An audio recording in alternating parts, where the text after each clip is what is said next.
I don't need Elro here, game. Come on! For the love of 40 Elro here, I don't need this guy!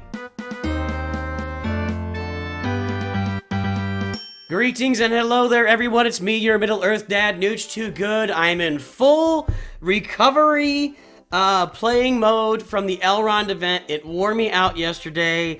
You guys that were here live, and you maybe saw in the intro there was a lot of stress involved with getting the characters to 7 stars. The event itself wasn't super stressful. It was challenging, but not super stressful.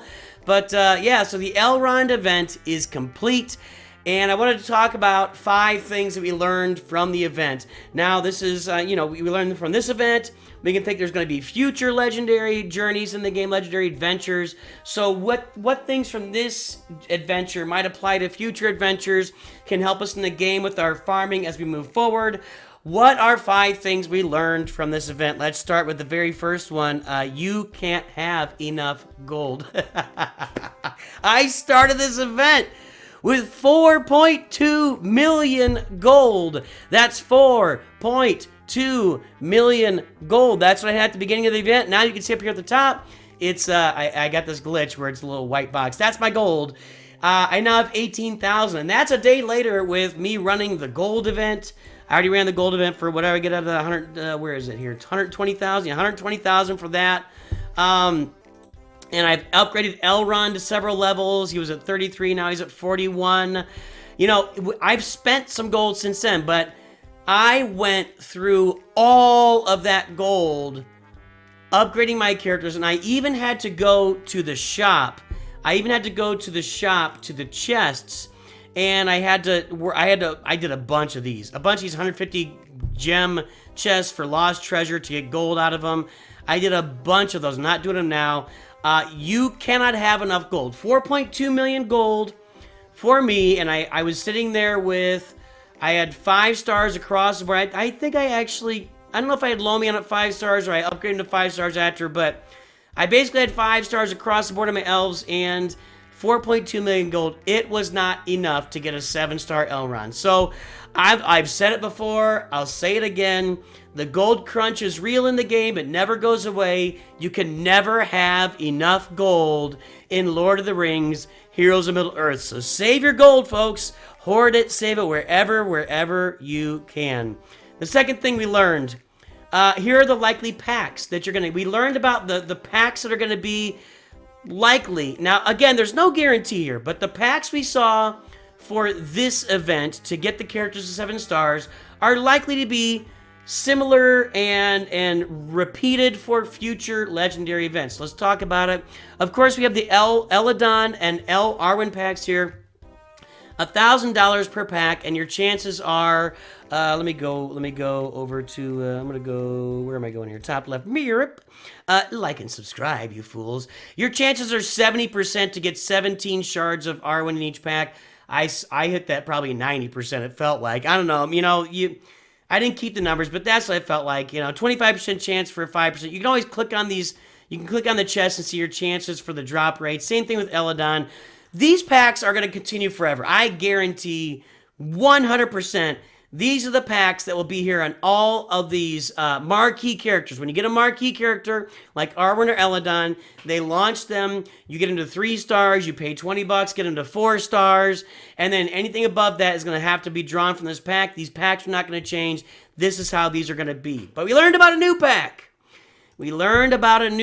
And here it is. Now, what you're not seeing is there were 4 packages, and there were 4 packs in here, chests, packs, whatever, that gave me 20 shards each of Lomion and, what's her name?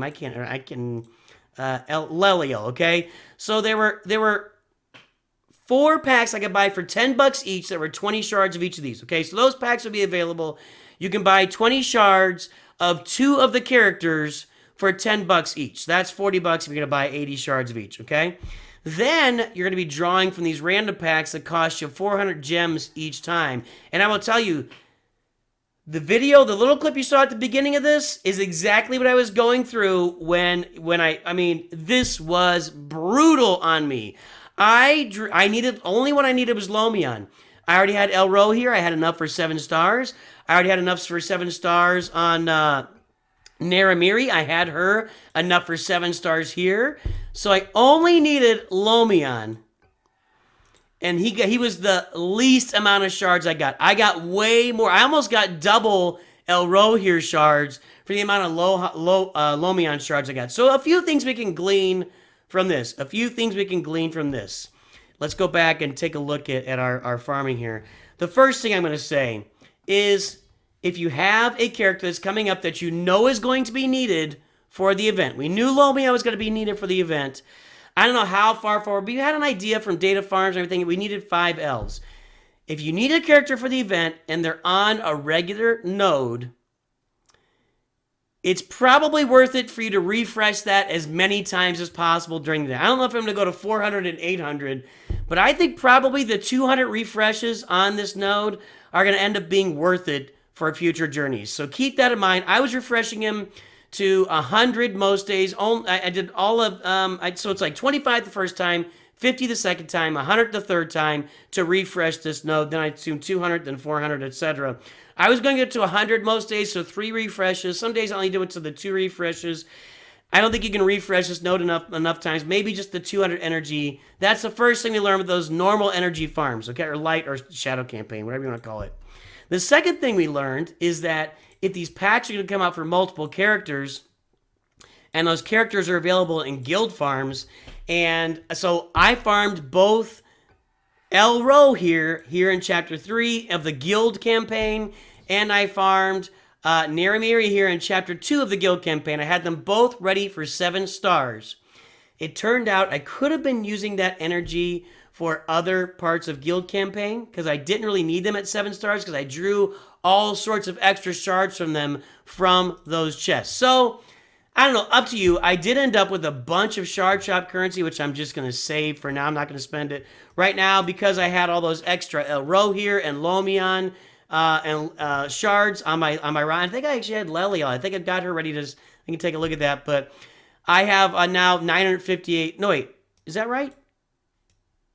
No, I have, how much of this currency do I have? 958, okay. That should be a shard shop picture, but it's a guild energy picture. Hey gang, doing great. I have 958 shard shop currency. I could buy 5 of these turquoise 2s. I don't really, I'm going to save it for when I really need something later. I've got a lot of this stuff saved. I've been saving up gear and everything over time. So I got a bunch of shard shop currency about it, but so basically from these chests that they're going to make available, these will be the same. If they keep these the same or similar, what we're learning is that regular energy characters, farm. Guild energy characters, maybe you just get them to 5 stars. Get them to be level with your other characters, maybe a little bit ahead. It's going to be up to you. You're taking a chance there. There's no guarantee that these are going to look exactly the same in the future. But that's what I take away from this. And yeah, it was super painful for me. Super painful for me. What's the third thing we learned here?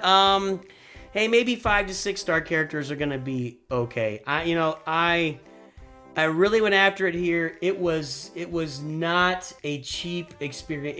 It was pretty brutal here. Let me see if I can pull up this image while I'm talking.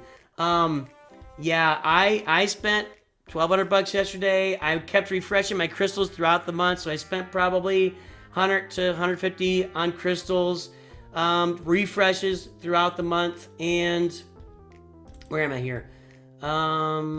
This is it. Here's the top 40 arena teams. Let me see if I can bring this over here so you guys can see it. We'll bring over. I should have prepared for this and I didn't. Here are the top 40 arena teams right now. Or teams that are in the top 40. I'll show these later too. But you're looking at, I mean, these are all 7s. That one on the far right actually does not look like a 7-star Elrond at 29.89, although mine's not that far ahead of theirs at 7 stars. But you can see all these gear 8s, maxed out characters. So if you're going to go for 7 stars, you're going to be battling with the top 40 people in your arena shard who are all going to be willing to spend that cash. Just be aware if you get to 7 stars, you're going to get there. But maybe 5 to 6 stars is okay the first time around. It'll certainly be a little more pocketbook friendly. I'm just putting it out there. Won't be cheap. You still end up spending like $100 to get to 5 stars on each character. and probably another 100 to get 100 or maybe 150 to 200 to get to 6. But the real expense comes going to 7 stars. That's where it really pulls your wallet right out of your back pocket or your purse. So maybe 5 to 6 stars will be okay for us in the future. I don't know. We'll have to weigh that out as we go forward, depending on how much you guys like this, like the video or watch videos or whatever. Maybe it ends up paying off for me. You won't be getting a lot of views on videos yourselves, I assume, unless you are one of those creators out there that's taking a look at this. Anyway, yeah, let me see. The 1, 2, 3. I got 3 things here. Oh, I forgot number 2. Yeah. Limited offer crates can be brutal. We already talked about that, kind of. So that's going to be 4 things. I forgot to mix in number 3. These limited offer crates that we just looked at, they can just treat you really badly. Like, there's a lot of RNG in these crates right here. So just be aware of it, that if you're going to go to 7 stars or even 6 stars, that these things will eat your soul and spit it out. And when you spit out your soul, it's going to keep your wallet. Just be aware of all that. And one final thing that we learned from the Elrond, there's more to learn. Of course, there's always more to learn. But, and again, this may not apply to future legendary events. We'll have to see down the road. And maybe they took into account that nobody had any gold or resources right now. But max levels and gear were not required for this event. I was able to go to 7 stars with my characters all in like the early to mid 40s. I think I even had, I can't remember keeping it. You know, one thing that's frustrating to me is a lot of characters in here that I've never heard of before, and maybe that's just me. Maybe you guys out there have read the Silmarillion and all the other stuff that goes along with it, but there's a lot of characters in the game I've never heard of before, and I really need to get there. It's Naramiri that I was trying to think of. I had Naramiri, I think, at like level 36. You can go back and watch the stream. I got the stream out there. I got timestamps in it. Check it out. But it did not require max levels and gear to unlock, especially at the 5-star. You can really get that 5-star probably done at level 40 and gear 4. I really think you could get it done there with some RNG in your favor. Abilities at level 3. But yeah, we did not need max level and gear. Now, that may not apply to the next event. Maybe our next event will need max level and gears. But if they're going to do that, they better give us a lot more sources of gold and character XP and star and whatever. We need more stuff to make that happen. There you go, guys. There are 5 things that 5 things to learn for the event. We'll go through it again real quick. You can't have enough gold. Here are the likely packs, these limited offers, and the packs that gave you 20 shards of both those characters that cost $10 each. The limited offer crates were really, they did not treat me well at all. They were very mean to me. Very, very mean. They're not nice to me at all. And maybe 5 to 6 stars is okay. You'll have to make, that's going to be for each one of us to decide on our own. You know, maybe I'll go to 7 stars again next time. You can watch my pain as well. And finally, max levels of gear were not required for this Elrond event, although they could be required in the future.